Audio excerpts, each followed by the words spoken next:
life more affordable for the more than 8.5 million people who call this city home.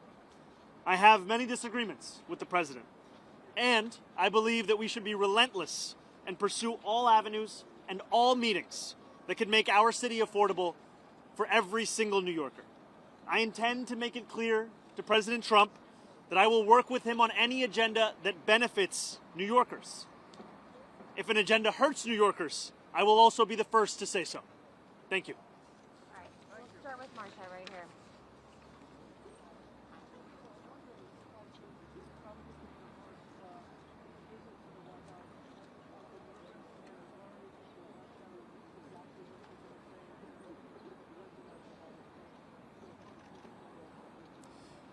This is an opportunity to make the case for New Yorkers. And it's a case that reflects what New Yorkers are having to live through at this time. When we speak about an affordability crisis, we're speaking about 1 in 4 New Yorkers living in poverty, 1 in 5 struggling to afford $2.90 to ride the bus. New Yorkers for whom the daily acts of life are becoming increasingly harder to afford. And that's an opportunity I have to make the case to President Trump, to the White House, as to what it means to have to suffer through this affordability crisis and what it means to make it even more difficult to do so. Yeah, Jeff. I'm wondering, he called you a communist in the announcement, which seemed a little belittling. I'm wondering, are you concerned that this meeting will actually bear any sort of fruit, or whether it will be another opportunity for him to try to publicly embarrass you? And could you go into any specifics about what you specifically want to ask him, or any specific requests you have for the president in this meeting?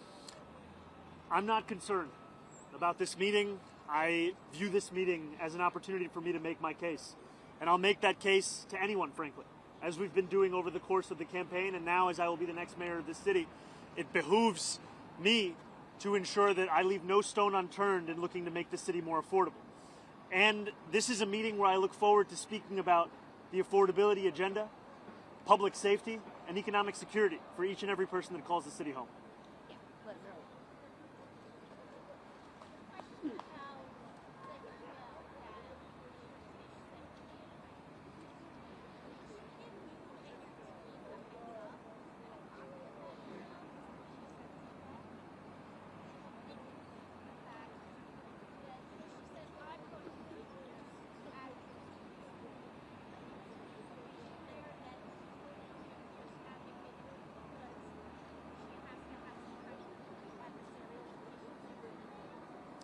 I see the implication being that every commissioner should be a fierce advocate for those that work for their department or their agency. And I look forward to ensuring that that is the case across the entirety of my administration, where when I have a meeting with a commissioner, I know that they are bringing forth the concerns of those that they work with, those that they represent, so that we can ensure that we're actually addressing those concerns. No, this was not a copy of an email that we needed because, frankly, we've been having discussions about the agenda that we share, and I'm not looking to micromanage every single person that works for me. I'm looking to trust them to do their job and know that ultimately I'll be responsible for the work that they and everyone in my city hall does. Holly. Thank you. You were there at the meeting last night, but it's been reported that you're supportive of Brad Lander challenging Dan Goldman. Can we confirm that reporting first of all? And if that's true, why is Dan Goldman a member of Congress that should be primary, but Joaquin Rodriguez not? I can confirm to you the things that I've actually said and the things that I've actually done. And last night, I spoke to DSA members, sharing the same message that I've shared in public as well, which is that I do not believe this is the right time to wage this primary.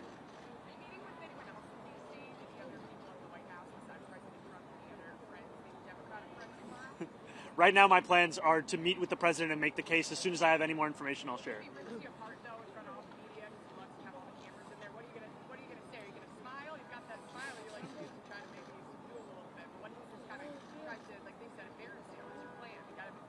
Well, I'll be ready for whatever happens. Yeah, right here. Thank you.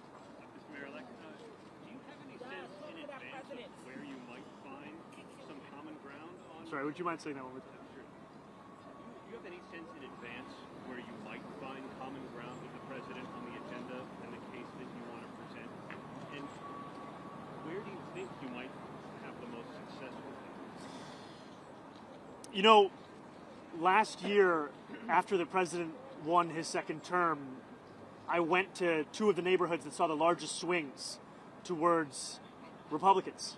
And that was Hillside Avenue in Queens and Fordham Road in the Bronx. And when I asked those New Yorkers who they voted for and why, I met many who voted for President Trump, and they told me it was the affordability crisis. It was cost of living, cost of living, cost of living. And they said that they remembered being able to afford their rent, their child care, their Con Ed, their public transit more 4 years ago than they could in that moment. And we ran a campaign focused on the same thing, cost of living. And what we found, actually, is that 1 in 10 New Yorkers who voted for Trump ended up voting for our campaign. And they did so because they're looking for leaders to actually deliver on the cost of living crisis. That's why everything comes back to making the case for an affordability agenda. I will meet with anyone, I will speak to everyone, so long as it could stand to benefit an economic agenda for New Yorkers. And that's where I will always make the case. Mr. Malik, how are you? Hey, how's it going? You're not cool? Go, Jack. Yeah. So you appointed Jessica Tisch as your next police commissioner yesterday. You've been talking about all the things where you agree on, right? You seem to have insinuated a new kind of SRG to respond to protests. What about things you don't agree on? What about the 2019 criminal justice reform? Where did you land on that? And as well as the gang database is something you called for during your campaign that you would eliminate. You know, I think that these are disagreements that are actually signs of a healthy relationship. And I mean that in that too often mayors and leaders are looking to surround themselves with people who are characterized by the quickness with which they can say yes, as opposed to the quickness with which they can tell you their honest opinion. And I'm very clear in my support for the criminal legal reforms. For example, one disagreement that I have with what the commissioner has stated is I believe the issue with raise the age is not the language within the legislation. I believe the issue is the fact that there were significant amounts of money that were set to be delivered to help with the implementation of that criminal legal reform that were never released and continue to languish within Albany. That is one point of disagreement and one place where I continue to hope to advocate for the release of that fund. And what about the gang database? Are you allowing her to keep that on? Is that something where you still disagree? Where do you land on that? I continue to have concerns about the vast dragnet and ways in which many New Yorkers are being put into that database. All right, we'll go right up there. Thank you. Just wanted to circle back on Holly's question. Are you saying that you're discouraging any PSA candidates, any progressive Democrats challenging Democratic incumbents in the House next year, number one? And then on something having to do with the PD2. Yesterday it sounded... Can I do the first one and then Yeah, you go? sure. Yeah. I spoke specifically about the race that was being considered yesterday, which is New York 8. So you're not discouraging others. This was not a sweeping statement. This was specific. Got it. On PD, yesterday after you announced Jessica Tisch as your police commissioner, it sounded like you're second-guessing letting the CCRB have full control over officer discipline. What changed there? Why do you all of a sudden not want to wrestle control away from the commissioner? What I've said is that my focus is on delivering immediate steps towards accountability. The CCRB is tasked with that accountability. And right now, we are seeing that petty politics and budget battles have rendered it all the more difficult for them to deliver that. In 2024, lack of funding led to the CCRB dropping at least 700 cases. And I've heard estimates from others that the number is actually, in fact, higher than that. What I am committing to is fully funding the CCRB immediately, such that we can ensure these days of these kinds of budget battles come to an end. You used to say, though, that you wanted CCRB to have actual final say. It sounds like you no longer want that. No, what I believe is that the CCRB's recommendation should be taken seriously, and that we should ensure they're able to make those recommendations time and again, not having to worry about whether they have the funding to assess those cases. Yeah. So Donald How's it going? Trump has made it clear that he wants to mess. What's your plan going into the Oval Office tomorrow? Do you have a specific ask that you're going to focus on, or is this just a peacemaking meeting? This is a meeting to share the facts about the affordability crisis in the city, a meeting to speak about the importance of public safety and economic security. You know, when we speak about what New Yorkers are going through right now, they are facing a reality that they may have to leave this city. You know, I have met New Yorkers time and time again who, when I ask them where they live, they tell me it's other states. They tell me they live in New Jersey, they live in Pennsylvania, they live in Connecticut. That's because we've priced them out. And my intention is to make clear to the president what New Yorkers are having to live through right now and how important it is for us to deliver for those same New Yorkers. Plan to specifically ask about ICE, though? You know, stay out of New York? Like, you know, the affordability is a little more esoteric, a little broader. Well, I think affordability was at the core of our campaign. And also, it was affordability based on a value of protecting each and every New Yorker. That means protecting them from price gouging in their lives. It also means protecting them from ICE agents and making it clear that I will look to be representing every single person who calls the city home. All right, we got time for one more tier left here. Mr. Mayor-elect, you're going into the Oval Office, but you and the president have been openly critical of each other, name-calling, calling you by your middle name. How do you avoid being cocky in the Oval Office? You're on his turf, but he could attack. What's the plan? Well, I think being a New Yorker means that you're prepared for all situations, all kind of comments, all kind of commentary.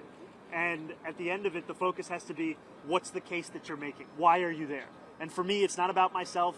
It's not about a relationship with an individual. It's about a relationship between New York City and the White House, the president, the federal administration. And I will look to make clear that my interest goes beyond any one of an individual. It's for the people that I look to represent. That's the case I'll make. Do you take that in an Oval Office meeting, though? Because we saw what happened with President Zelensky. What happens? Do you swipe back? I'll stand up for New Yorkers every single day. Thank you, Thank you, guys. man. All right, we gotta go this way. Will you meet with Schumer We gotta go this way. and Jeffries at all while you're in Washington? This is the only meeting I have to share details on. As soon as I have any more details on it. It's going to be happening tomorrow.